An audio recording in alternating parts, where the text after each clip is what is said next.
ఇక rowdy sheeter YCP నేత Borugadda Anil bail వ్యవహారంలో హోంమంత్రి అనిత స్పందించారు. ఈ ఘటనలో ఎలా వ్యవహరించాలి అనే దానిపై ఎస్పీతో చర్చించారు. బోరుగడ్డ అనిల్ బెయిల్ కోసం సమర్పించిన మెడికల్ సర్టిఫికెట్స్ గురించి ఎస్పీ హోంమంత్రికి వివరించారు. తల్లికి అనారోగ్యమంటూ తప్పుడు పత్రాలతో బెయిల్ పొందినట్టుగా ఎస్పీ తెలిపారు. ప్రస్తుతం బోరుగడ్డ అనిల్ వ్యవహారం పోలీస్ న్యాయవర్గాల్లో చర్చనీయాంశంగా మారింది. పూర్తి వివరాలు ఇచ్చేందుకు మా కరెస్పాండెంట్ రవికృష్ణ ఫీల్డ్లో సిద్ధంగా ఉన్నారు. రవికృష్ణ, అసలు అనిల్ వ్యవహారంలో ఏం జరిగే అవకాశం ఉంది? ఇంకా అసలు మెడికల్ సర్టిఫికెట్స్లో ఏం చెప్పారు? ఎస్పీ ఏం చెప్తున్నారు? హోంమంత్రి ఏం చెప్తున్నారు? అంటే సతీష్, ఏదైతే బోరుగడ్డ అనిల్ రౌడీ షీటర్ ఉన్నారో ఆ రౌడీ షీటర్ బోరుగడ్డ అనిల్ గత ప్రభుత్వంలో 4 సంవత్సరాల పాటు మాత్రం అరాచకాలు సృష్టించాడు. అదేవిధంగా కూడా ఆయన అయితే మాత్రం చంద్రబాబు నాయుడు కానీ, పవన్ కళ్యాణ్ కానీ, లోకేష్ వాళ్ళు వీళ్ళని ఎవరు లేరు, అసభ్య పద్యాలతో దూషించడమే కాకుండా వాళ్ళ మీద అవసరమైతే దాడులు చేయడానికి, హత్య చేయడానికి కూడా తాను రెడీగా ఉన్నట్లుగా సోషల్ మీడియా వేదికగా కూడా చాలాసార్లు కూడా అతను కామెంట్ చేసినటువంటి పరిస్థితి.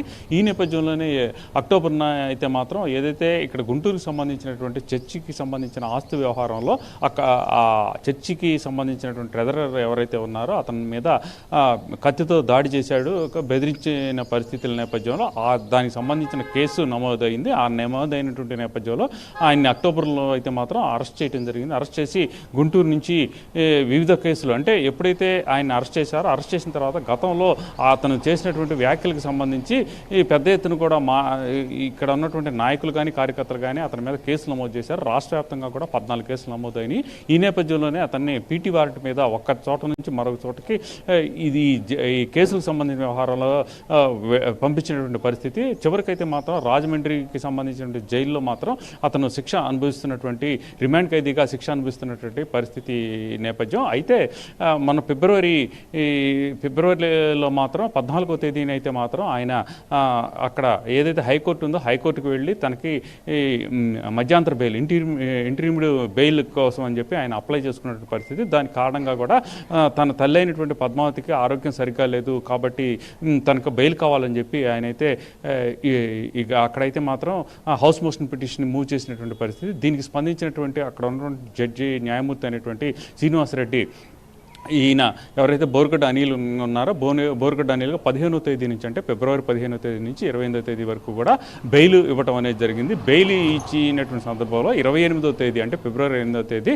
అక్కడ ఉన్నటువంటి సబ్ జైల్ సూపరింటెండెంట్ దగ్గరికి వచ్చి లొంగిపోవాలి అని ఆదేశాలు ఇచ్చిన నేపథ్యంలో అతనైతే మాత్రం 28వ తారీఖు రావటం, సబ్ జైలుకి రావటము, జైలుకి రావటము, రాజమండ్రి జైలు సూపరింటెండెంట్ దగ్గర అతను లొంగిపోయాడు. తర్వాత మరుసటి రోజే మళ్ళీ కూడా ఆయన ఇంట్రీమ్ బెయిల్ కోసం మళ్ళీ ట్రై చేశాడు. ప్రధానంగా కూడా ఆయన చెప్తున్న కారణం ఒకటే, తన తల్లికి బాగలేదు, దీనికి సంబంధించి మెడికల్ సర్టిఫికేట్ కూడా తాను తీసుకువచ్చినట్లు ఆయనైతే తెలియజేశాడు. ప్రధానంగా కూడా ఏదైతే హౌస్ మోషన్ పిటిషన్ మళ్ళీ మూవ్ చేసి బెయిల్ పొడిగించాలని కోరినటువంటి నేపథ్యం. దీనికి సంబంధించి విచారణ జరిపినటువంటి న్యాయమూర్తి అయితే మాత్రం ఆయనకి బెయిల్ అయితే 11వ తేదీ, ఈ నెల 11వ తేదీ వరకు బెయిల్ మంజూరు చేశాడు. ఆ సందర్భంగా కూడా పీపీ అయితే అక్కడ ఉన్న పబ్లిక్ ప్రాసిక్యూటర్ అయితే మాత్రం ఈ ఇచ్చినటువంటి మెడికల్ సర్టిఫికేట్, తల్లికి ఆరోగ్యం బాగాలేదని ఇచ్చినటువంటి మెడికల్ సర్టిఫికేట్ ఏదైతే ఉందో ఆ మెడికల్ సర్టిఫికేట్లో సరిగ్గా ఉన్నాయో లేవో వాటి మీద ఎంక్వైరీ చేయాలని కోరిన మీదట అతను దానికి సంబంధించి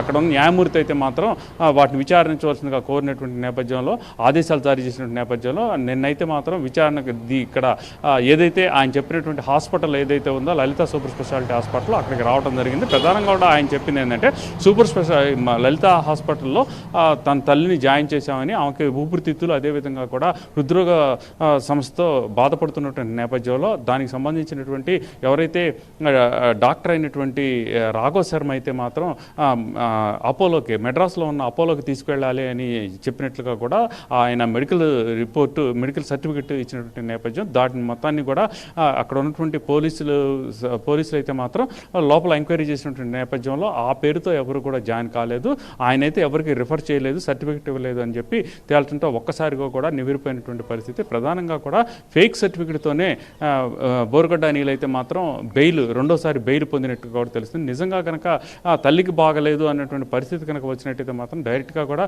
ఒకవేళ అపోలోలో జాయిన్ చేసినా కూడా దానికి సంబంధించినటువంటి సర్టిఫికేట్ సబ్మిట్ చేసినా సరిపోయేది. దీన్ని బట్టి మాత్రం పూర్తిగా ఇదైతే మాత్రం ఫేక్ సర్టిఫికెట్. అదేవిధంగా కూడా ఈ బోరుగడ్డ అనిల్కి తర్వాత ఫోన్ చేశారు, ఇచ్చారు. అదేవిధంగా కూడా తల్లి పద్మావతి అనే పేరుతో ఇచ్చినటువంటి ఏదైతే మొబైల్ నెంబర్ ఉందో ఆ నెంబర్ కూడా ఫోన్ చేసినప్పటికీ కూడా అక్కడ ఎక్కడ రెస్పాండ్ కాలేదు, స్విచ్ ఆఫ్ అయినట్లుగా కూడా తెలుస్తుంది. దీన్ని బట్టి ఊహాగానాలు అయితే మాత్రం ప్రధానంగా కూడా రెండోసారి బెయిల్ తీసుకున్న తర్వాత మాత్రం బోరుగడ్డ అనిల్ ఇక్కడి నుంచి లిఫ్ట్ అయిపోయాడు, అతను ఎస్కేప్ అయ్యాడు అనేటువంటి ఈ ఊహాగానాలు అయితే వినపడుతున్నాయి. మరి 11వ తేదీ చూడాలి. ప్రధానంగా కూడా 11వ తేదీతో అతను బెయిల్ గడువు ముగుస్తుంది. 11వ తేదీ అతను రాజమండ్రి సూపరింటెండెంట్ ముందు హాజరవుతారా, లేక ఇప్పటికే ఎస్కేప్ అయినటువంటి పరిస్థితి ఉంటుందా అనేది చూడాల్సిన పరిస్థితి అయితే ఉంది. దీనికి సంబంధించి హోమ్ మినిస్టర్ అయితే మాత్రం సీరియస్ అయిన పరిస్థితి. ఆమె అయితే మాత్రం హోమ్ మినిస్టర్ ఇక్కడ ఉన్నటువంటి గుంటూరుకు సంబంధించినటువంటి ఎస్పీ ఎవరైతే సతీష్ కుమార్ ఉన్నారో ఆయనకి ఫోన్ చేసి ఫోన్లో విషయాన్ని అయితే పూర్తిగా తెలుసుకున్నటువంటి నేపథ్యంలో ఆయన అయితే మాత్రం పూర్తిగా కూడా దీని మీద ఎంక్వైరీ చేసి ఫర్దర్ యాక్షన్ తీసుకుంటానని అయితే తెలియజేసినట్టుగా కూడా తెలుస్తుంది. Right, thank you Ravikrishna.